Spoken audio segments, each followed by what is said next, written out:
Denise, how are you? I'm fine. So tell me about yourself. You originally from Baltimore? I'm originally from Baltimore, Maryland, born and raised here, born in City Hospital. You've been homeless for a while now, or I've been homeless off and on since 2015. 2015? 2015. Tell me about your childhood. You both parents? Not living together. My father owned a barber shop on Green Mountain 20th on the east side.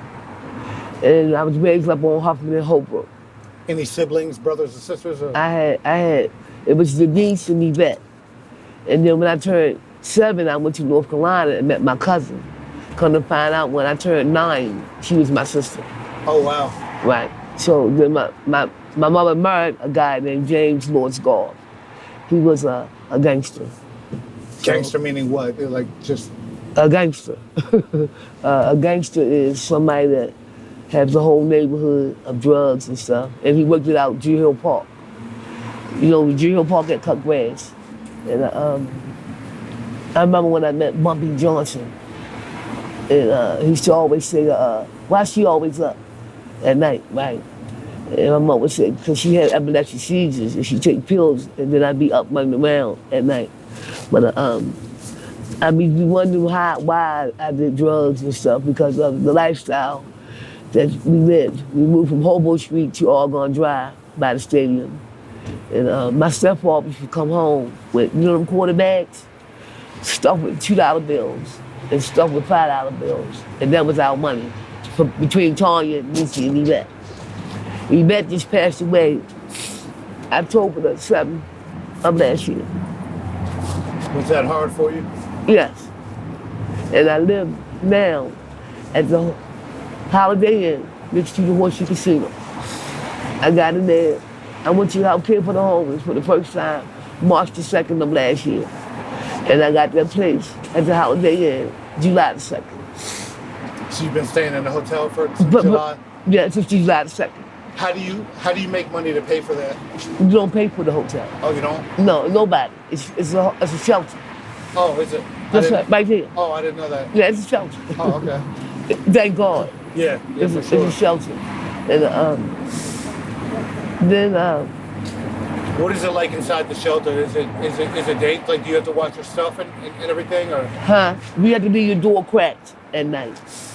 But my room is, I got like a cleaning disorder, and I clean up all the time, so my room clean. Everybody say your room's so clean.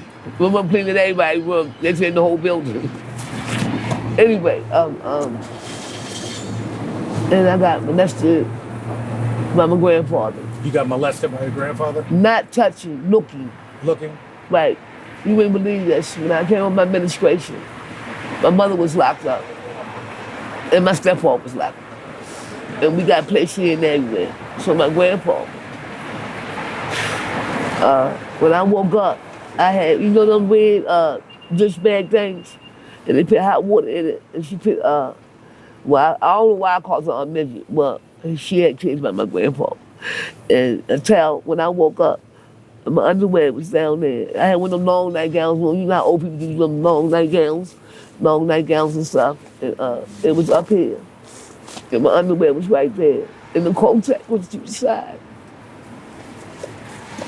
And the bag that he put the hot water on me from the crack was over there. And when I woke up, he had gave us some tea. You know, back then they had the little sauces with the tea. Me and her some tea. And I knew something was in it because when I woke up,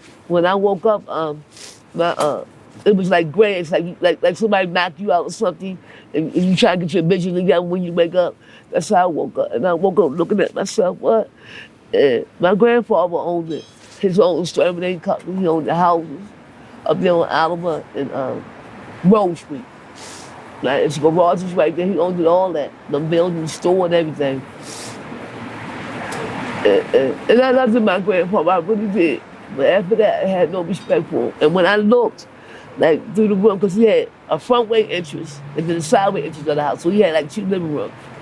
And he was at that door peeping, he had real big eyes, and he had a real heavy voice, like, hey. He had one of them kind of voices, you know. And all I could just, and when I did, I just grabbed the lamp, you know, and just throw it at the door, anything, right? And That messed me up, you know.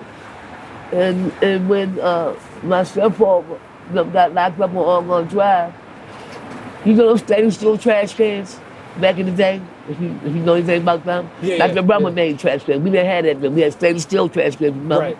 And I said, man, Daddy, when my father would go to New York twice a month, I wouldn't go nowhere because I'd be excited. I'm going to stay home and count the money. Right? So I said, Daddy got somebody, he drove a deuce in the quarter, like the 225. It was red outside, white inside, and the hood go down, right? And this is in the wintertime. And I said, man, it's just, he never came home with nobody but the Bumpy Johnson, sometimes. That's why I got my first fur coats. Me and Tony, Bumpy Johnson bought us a real fur coats when we was little for Christmas. And he said, I said, it's a truck in the back of Daddy. And I said, man, I was counting. It's got 10 stainless steel trash cans on the back. You know, like something like your truck, but the flat in the back. And my mother was saying, golf. But he wasn't in the house. He was just, when we had our night clothes on, and we got down the steps, you know, we had carpet in a nice place. And when he opened the door, my mama said, golf, and I'm sitting on the steps, top the step, right? And I could tell by her face expression, she was worried, but she must have already knew we was in them trash cans.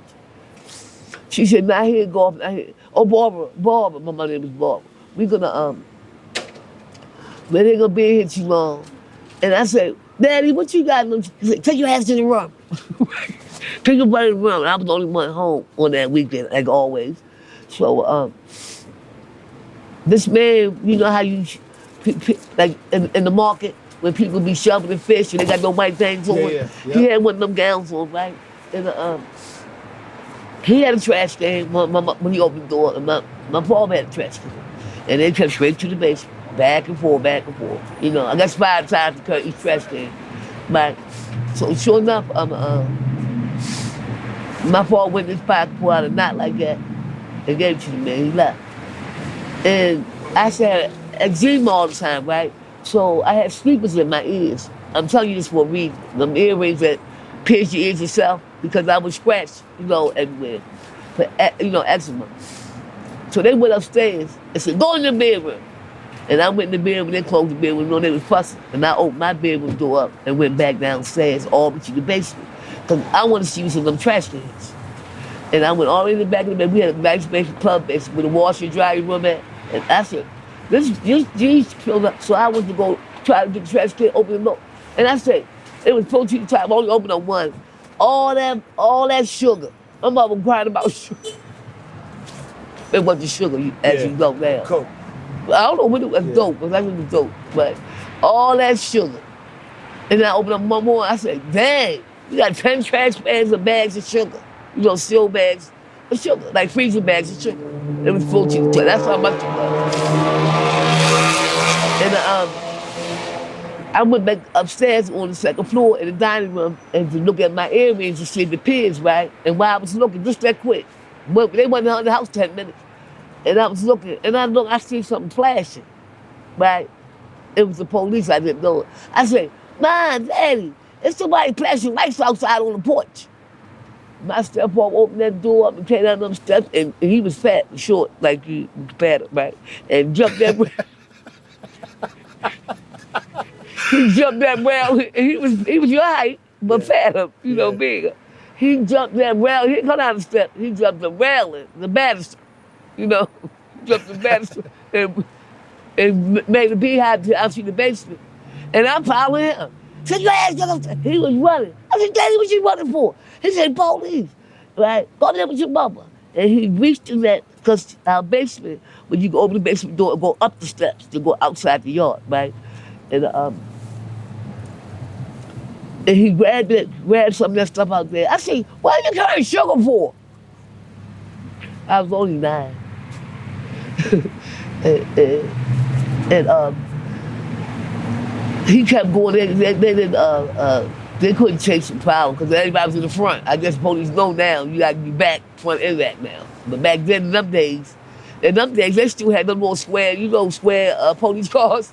like Like the boxcars? yeah, the boxcars. Yeah. They still had up, the one door, because that was 1970.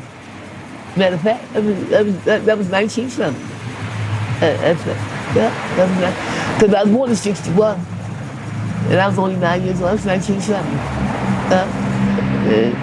And that's why I think about all that stuff, why I do drugs now, But then I think about, I was born with tuberculosis, right?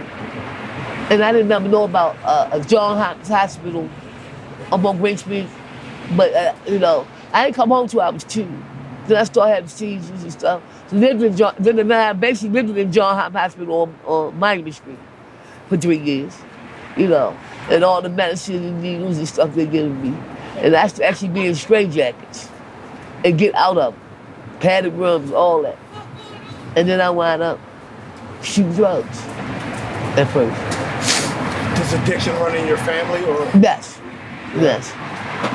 And my real father was like a weekend alcoholic, What about your mom? My mom, she smoked weed and did drugs later in her life, yes. She always smoked weed all the time. But there's addictions in my family, real bad. That's how I started doing that. Yeah.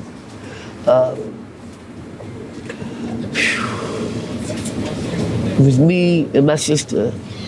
We all got high off of drugs, right? And then my mother. Yeah. And that's the same thing about it.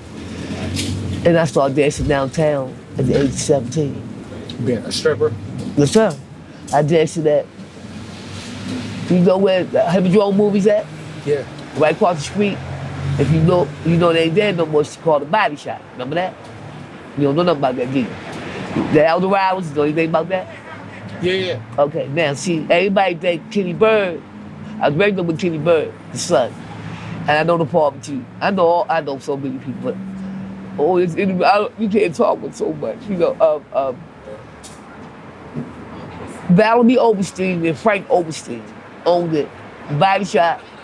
Forbidden Fruit is on Howard and Franklin. When Congress Hotel there, it was Rite Aid's, Forbidden Fruit, and the Mayfair Theater. Then up the street, for another Howard Street, it was a dance club called Mothers. It's Howard and Center Avenue is where the Trailways used to be at, North Tammins. On that side of North Tammins, they only all three it up. So I worked for them first. Valerie was a stripper when she was younger. And her husband, Frank, was a bouncer.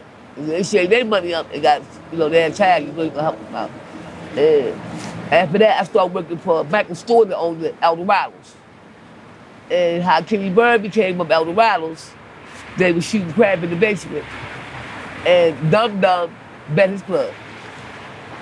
And back then, your word is your bond. Yeah. And you bet them, he bet his club. You gotta stick with it. Huh? You gotta stick with it. Yeah, he bet his club in, man. He say, get off the stage.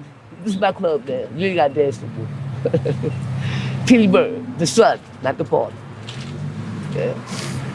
Does it get lonely? Does it get lonely out here? Yeah, because I want to be around my grandchildren and stuff, but I can't be around them like this. Yeah. No. Do they live in Baltimore too? Yes, they live up there, 2860 West Baltimore Street. And my granddaughter live on Washington Boulevard in Sexton, my oldest granddaughter. How old are they? 28, 13, and 14. So they 15 years apart. And my two kids are 11 years apart, almost 11 years apart. What's your relationship like now with my daughter? With your kids? Oh, I'm tight. Real tight? Yeah. That's good. Yeah, but I'm going to this program. This last time, out Eastern Shore, Warwick, man, I'm going to go out there. And, rehab? Yeah, it's 21 days. But I just was clean. I've been dirty again for 3 months again. How'd you get clean the last time? I went to a program and stayed 10 months. 10 months? Yeah. What do you think? I was clean for 15 years, right? Oh, were you? Yeah. And guess what happened?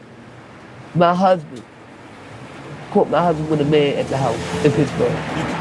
What about your husband? I caught him with a man. And I relapsed just like that. Just like that. What made you relapse just this last time?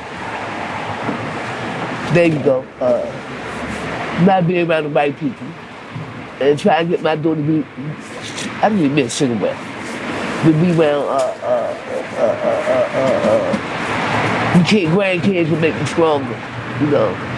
But she just wouldn't do it. So now she understands. So I said, and now I understand. I just can't do that. I gotta do it, you know. I gotta do it all the way and don't keep going coming back. You know.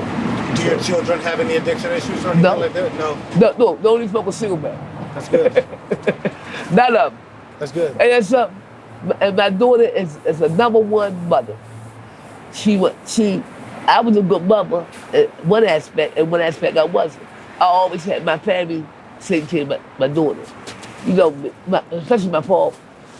Once I went out of town for the first time, like I went to the Crystal Ball where my nephew forgot I'm 14, dressed up, acting like I'm 20, right? You know how you let you in back then. Once I went there, I wanted to see more than Baltimore. And I done been everywhere now.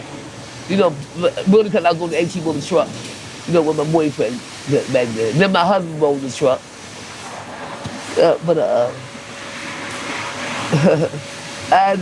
So I figured now it's time for me to try to do something on my own. Because I was always with somebody, you know, like a man or something. You know, so somebody said, go down to the health care for the homeless, Miss Denise. And if you go, you keep going for your health and stuff, you get in there. And I got that patient too much. That's one though. How do you typically make money? Just out here in front of the store? No, I just started coming over here 3 days ago. Oh, did you? Yeah, because that's what I used to do. I used to go to the gas station on Bloomingdale, from the gas station on Mount Roy and was it Drew Hill or McCullough? North and McCullough. Right, and that's it. So I said, this is a trigger. That's the only way I can get some change. You know what I mean? Because they give you bag luck. They don't have nothing for you to do in there like that. You know, nothing positive for you to do inside the hotel. Because I was in Durham, North Carolina at the hotel, at a shelter. And they had everything. They had computer room. You go to church. You had stuff that you do. Yeah. You know, then they owned the 3 thrift stores, the church. It was mandatory. If you did that, you gotta go to church on Sundays and Wednesdays. They don't have nothing for you to do inside. So do you think that contributes to you getting high? Yeah, you're bored. Boredom? Yeah, bored? Yeah. You ain't got nothing to do. Yeah. What do you think the biggest lesson you've learned in life is?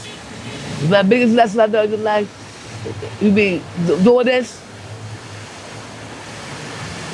You have to be humble, and you gotta be grateful of just waking up every day. You know, and that she's not gone yet. Because once you're gone, you're gone. You know, and for people to love each other, you know, like they used to. It's so, everybody was so hateful. Not everybody, you know, because I thought when I went out of town everywhere, and everybody's so nice, and I go out of town, get a job, and work and everything.